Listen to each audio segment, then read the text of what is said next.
ನ್ಯಾಯಕ್ಕಾಗಿ ಪ್ರತಿಭಟಿಸುವುದು ಪ್ರತಿಯೊಬ್ಬರ ರೈಟ್ಸ್. ಆದರೆ ಇಲ್ಲಿ ಅವ್ಯವಸ್ಥೆಯ ವಿರುದ್ಧ ಪ್ರತಿಭಟಿಸಿದವರ ವಿರುದ್ಧವೇ ಕೇಸ್ ಬಿದ್ದಿದೆ.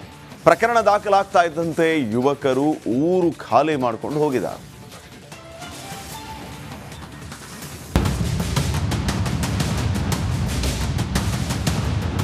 ಕಿತ್ತೋದ ರಸ್ತೆ, ಹೊಳೆ ಯಾವುದು ರೋಡ್ ಯಾವುದು ಅನ್ನೋದೇ ಗೊತ್ತಾಗಲ್ಲ. ರಸ್ತೆ ಮೇಲೆಯೇ ಹೊಳೆ ಹರಿತಿದೆ, ಹರಿಯೋ ನೀರಲ್ಲೇ ವಾಹನಗಳು ಸಂಚರಿಸ್ತಿವೆ. ಸ್ವಲ್ಪ ಯಾಮಾರಿದ್ರು ಅಷ್ಟೇ ಕತೆ. ಯಮನ ಪಾದ ಫಿಕ್ಸ್.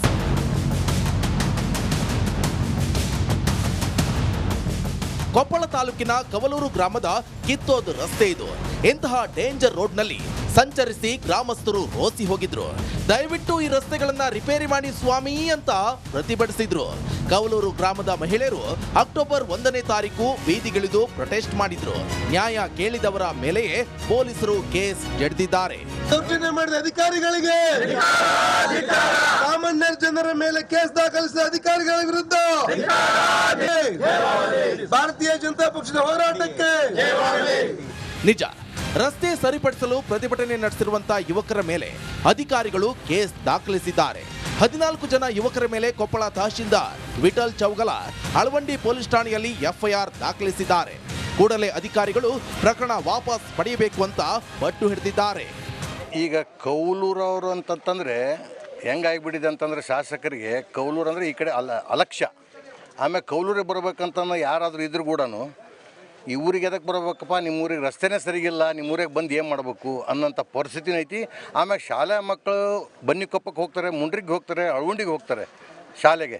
ಅವ್ರಿಗೆ ಹೋಗಕ್ಕೆ ಬಸ್ ಸೌಲಭ್ಯನೂ ಕಟ್ಟಾಗಿಬಿಟ್ಟು. ಯಾಕಂದರೆ ಅವರಿಗೆ ಬಸ್ ಡಿಪೋದವ್ರಿಗೆ ಯಾಕೆ ಬಸ್ ಬಿಟ್ಟಿಲ್ಲಪ್ಪ ಅಂತ ಕೇಳಿದರೆ, ನಿಮ್ಮ ಊರು ರಸ್ತೆನೇ ಸರಿಗಿಲ್ಲ, ಅದಕ್ಕೆ ನಾವು ಬಸ್ ಬಿಡೋದಿಲ್ಲ ಅನ್ನೋಂಥ ಒಂದು ಮಾತನ್ನು ಅವರು ಹೇಳಿದರು. ಪೊಲೀಸ್ ಠಾಣೆಯಲ್ಲಿ ಕೇಸ್ ದಾಖಲಾಗ್ತಿದ್ದಂತೆ ಗ್ರಾಮದ ಯುವಕರು ಊರು ಖಾಲಿ ಮಾಡಿದ್ದಾರೆ. ಸದ್ಯ ಕೊಪ್ಪಳ ಜಿಲ್ಲಾ ಬಿಜೆಪಿ ಹಾಗೂ ಜೆಡಿಎಸ್ ನಾಯಕರು ಕವಲೂರು ಗ್ರಾಮಕ್ಕೆ ಭೇಟಿ ನೀಡಿ ಪ್ರಕರಣ ದಾಖಲಾದ ಯುವಕರ ಮನೆಗಳಿಗೆ ಭೇಟಿ ನೀಡಿ ಧೈರ್ಯ ತುಂಬಿದ್ದಾರೆ. ಇದರ ಹಿಂದೆ ಕಾಂಗ್ರೆಸ್ ಶಾಸಕ ರಾಘವೇಂದ್ರ ಹಿಟ್ನಾಳ್ ಕೈವಾಡ ಇದೆ ಅಂತ ಆರೋಪಿಸಿದ್ದಾರೆ.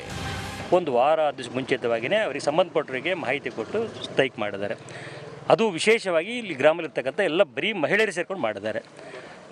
ಅದಕ್ಕೆ ಸ್ಪಂದನೆ ಮಾಡಬೇಕಂತ ಅಧಿಕಾರಿಗಳು ಅವರು ಬೆಳಗ್ಗೆ 10 ಗಂಟೆಗೆ ಸ್ಟ್ರೈಕ್ ಕೂತ್ಕೊಂಡ್ರೆ ಮಧ್ಯಾಹ್ನ 2 ಗಂಟೆಗೆ ಬಂದಿದ್ದಾರೆ.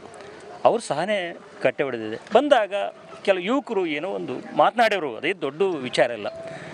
ಆ ವಿಚಾರನ ಅಲ್ಲಿಗೆ ಕೈಬಿಟ್ಟು ಅವ್ರ ಮನೆಗೆ ತೊಗೊಂಡು ಹೋಗಬೇಕಾಗಿತ್ತು. ಅಂತ ಒಬ್ಬ ಅಧಿಕಾರಿ ಹೋಗಿ ನನ್ನ ಮೇಲೆ ಹಲ್ಲೆ ಮಾಡಿದ್ದಾರೆ, ನನಗೆ ಜೀವ ಬೆದರಿಕೆ ಹಾಕಿದ್ದಾರೆ ತಿಳ್ಕೊಂಡು ಹೋಗಿ ಆ ಊರಿನ 14 ಜನ ಯುವಕರ ಮೇಲೆ, ಅಮಾಯಕರ ಮೇಲೆ ಇವತ್ತು ಕಂಪ್ಲೇಂಟ್ ಕೊಟ್ಟು FIR ಮಾಡಿ ತನಿಖೆ ಪ್ರಾರಂಭ ಮಾಡಿದ್ದಾರೆ. ನ್ಯಾಯ ಕೇಳೋದು ನಮ್ಮೆಲ್ಲರ ಹಕ್ಕು. ಆದ್ರೆ ನ್ಯಾಯ ಕೇಳಿದವರ ವಿರುದ್ಧ ಕೇಸ್ ದಾಖಲಾಗಿರುವುದು ನಿಜಕ್ಕೂ ದೊಡ್ಡ ತಪ್ಪು. ಈರಯ್ಯ ಹಿರೇಮಠ, ರಿಪಬ್ಲಿಕ್ ಕನ್ನಡ, ಕೊಪ್ಪಳ.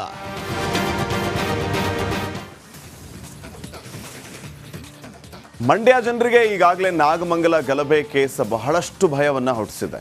ಈ ಬೆನ್ನಲ್ಲೇ ಈಗ ಅದೇ ಮಂಡ್ಯದವರಿಗೆ ಮತ್ತೊಂದು ಘಟನೆ ಭಯಭೀತರನ್ನಾಗಿ ಮಾಡಿದೆ. ಮತ್ತೆಲ್ಲಿ ಕೋಮು ಸಂಘರ್ಷಕ್ಕೆ ದಾರಿ ಆಗುತ್ತೋ ಅನ್ನುವಂತಹ ಆತಂಕದಲ್ಲಿದ್ದಾರೆ. ಹಾಗಿದ್ರೆ ಏನದು ಭಯ, ಏನದು ಘಟನೆ? ಈ ಬಗ್ಗೆ ಒಂದು ವರದಿ ಇಲ್ಲಿದೆ ನೋಡಿ.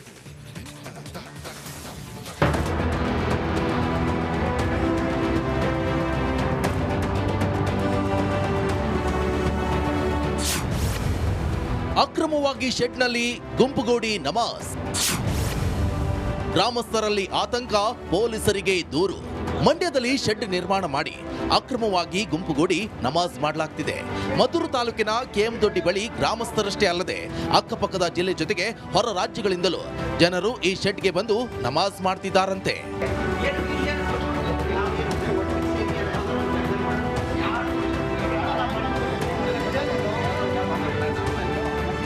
ಕರೀಂ ಎಂಬುವರಿಗೆ ಸೇರಿದ ಶೆಡ್ನಲ್ಲಿ ನಮಾಜ್ ನಡೀತಾ ಇದೆ. ಪ್ರತಿ ಶುಕ್ರವಾರದಂದು ನೂರಾರು ಅನ್ಯ ಧರ್ಮೀಯರು ಆಗಮಿಸಿ ಅನುಮತಿ ಪಡೆಯದೆ ಅಕ್ರಮವಾಗಿ ಗುಂಪುಗೂಡಿ ನಮಾಜ್ ಮಾಡ್ತಿದ್ದಾರೆ ಅಂತ ಗ್ರಾಮಸ್ಥರು ಆರೋಪಿಸುತ್ತಿದ್ದಾರೆ. ಸರ್, ಈಗ ನಮ್ಮ ಧರ್ಮನ ನಾವು ಪಾಲನೆ ಮಾಡ್ತೀವಿ, ಅವ್ರ ಧರ್ಮನ ಅವ್ರು ಪಾಲನೆ ಮಾಡ್ತಾರೆ. ಆದರೆ ಕೇರಳದಿಂದ ಬರ್ತಾ ಇರತಕ್ಕಂಥ ವಿದ್ಯಾರ್ಥಿಗಳನ್ನು ಕೂಡ ಇವರು ಒಂದು ವಾಟ್ಸಪ್ ಗ್ರೂಪ್ ಮಾಡೋದ್ರ ಮುಖಾಂತರ ಇವರು ಎಲ್ಲರನ್ನೂ ಮಳವಳ್ಳಿಯಿಂದ ಕರೆಸಿ, ಮದ್ದೂರಿಂದ ಕರೆಸಿ, ಮಂಡ್ಯದಿಂದ ಕರೆಸಿ ಇವರು ಕೋಮುಗಲಭೆ ಸೃಷ್ಟಿ ಮಾಡುವಂಥ ಉದ್ದೇಶವನ್ನೇ ಒಂದು ಇಂಡೈರೆಕ್ಟಾಗಿ ನಮಗೆ ಪ್ರೂವ್ ಮಾಡ್ತಾ ಇದ್ದಾರೆ ಇವರು. ಗ್ರಾಮದಲ್ಲಿ ಶಾಂತಿ ಕದಡುವ ಭೀತಿ ಶುರುವಾಗಿದೆ ಅಂತ ಗ್ರಾಮಸ್ಥರು ಪೊಲೀಸರಿಗೆ ದೂರು ಕೊಟ್ಟಿದ್ದಾರೆ. ಶೆಡ್ ಅನ್ನ ತೆರವು ಮಾಡಬೇಕಂತ ಒತ್ತಾಯಿಸುತ್ತಿದ್ದಾರೆ.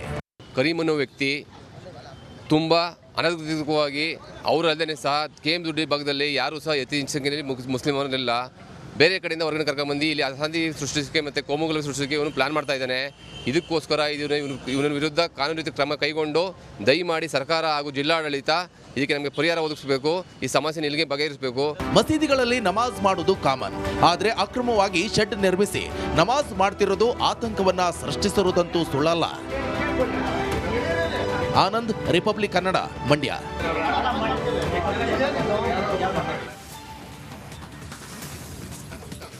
ಸಾರಥಿ ನಟ ದರ್ಶನ್ನ ಸೂಪರ್ ಹಿಟ್ ಸಿನಿಮಾ. ಈ ಚಿತ್ರದಲ್ಲಿ ದಾಸನ ಕನಸಲ್ಲಿ ದೇವಿ ಪ್ರತ್ಯಕ್ಷ ಆಗ್ತಾಳೆ. ನಿದ್ದೆಯಿಂದ ಕಾಟೇರ ಬೆಚ್ಚಿ ಬೀಳ್ತಾನೆ. ಆದರೆ ಜೈಲಲ್ಲಿರೋ ಪೊರ್ಕಿ ಕನಸಲ್ಲಿ ರೇಣುಕಸ್ವಾಮಿ ಪ್ರತ್ಯಕ್ಷ ಆಗ್ತಿದ್ದಾನಂತೆ. ಬೆಂಬಿಡದೆ ಕಾಡ್ತಿದ್ದಾನಂತೆ.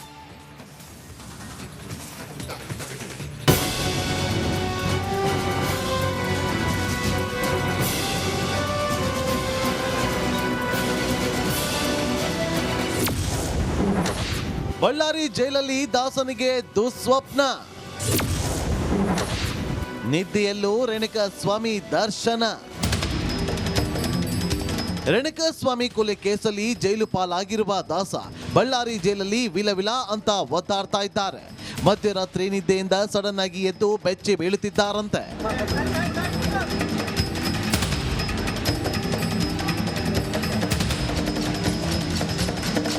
ಬಳ್ಳಾರಿ ಜೈಲಿನಲ್ಲಿ ಪೊರ್ಕಿ ಕಣ್ಣು ಮುಚ್ಚಿದ್ರೆ ಸಾಕು ರೇಣುಕಸ್ವಾಮಿ ಕಾಣಿಸ್ತಾ ಇದ್ದಾನಂತೆ. ದರ್ಶನ್ಗೆ ಕೆಟ್ಟ ಕನಸುಗಳು ಕಾಣಿಸಿಕೊಳ್ತೀವಿ ಅಂತೆ.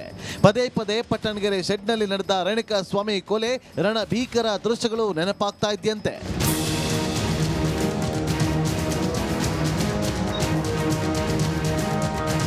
ಕನಸಿನಲ್ಲಿ ರೇಣುಕಸ್ವಾಮಿಯನ್ನ ಕಂಡು ದರ್ಶನ್ ಜೋರಾಗಿ ಕಿರ್ಚಿದ್ದಾನೆ. ಕಾಟೇರನ ಕೂಗಿಗೆ ಎದ್ದು ಬಂದ ಜೈಲಿನ ಸಿಬ್ಬಂದಿ ಏನಾಯ್ತಪ್ಪ ಅಂತ ಕೇಳಿದ್ದಾರೆ. ಅದಕ್ಕೆ ದಾಸ ನಿದ್ದೆಯಲ್ಲೂ ರೇಣುಕಸ್ವಾಮಿ ಕೊಲೆ ಕನಸು ಬರ್ತಾ ಇದೆ ಸರ್ ಅಂತ ಹೇಳಿದ್ದಾನಂತೆ. ದರ್ಶನ್ಗೆ ಕಾರ್ತಿದ್ಯಾ ರೇಣುಕಾ ಆತ್ಮ.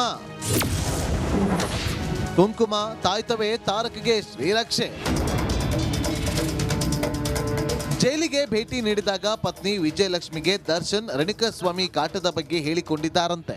ಇದರಿಂದ ಪತ್ನಿ 10 ದೇವಸ್ಥಾನ ಸುತ್ತಿ ಕುಂಕುಮ ಹಚ್ಚಿ ದಾರ ಕಟ್ಟಿ ತಾಯ್ತ ನೀಡಿದ್ದು ಇದು ದಾಸನಿಗೆ ಕೊಂಚ ರಿಲೀಫ್ ಸಿಕ್ಕಂತಾಗಿದೆ. ಬೆನ್ನು ನೋವಿನಿಂದ ಭೂಪತಿ ವಿಲವಿಲ.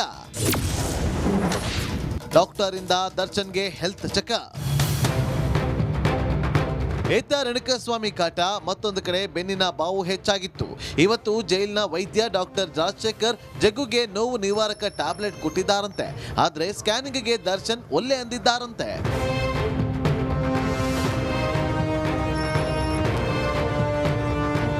ಅದೇನೇ ಇರಲಿ,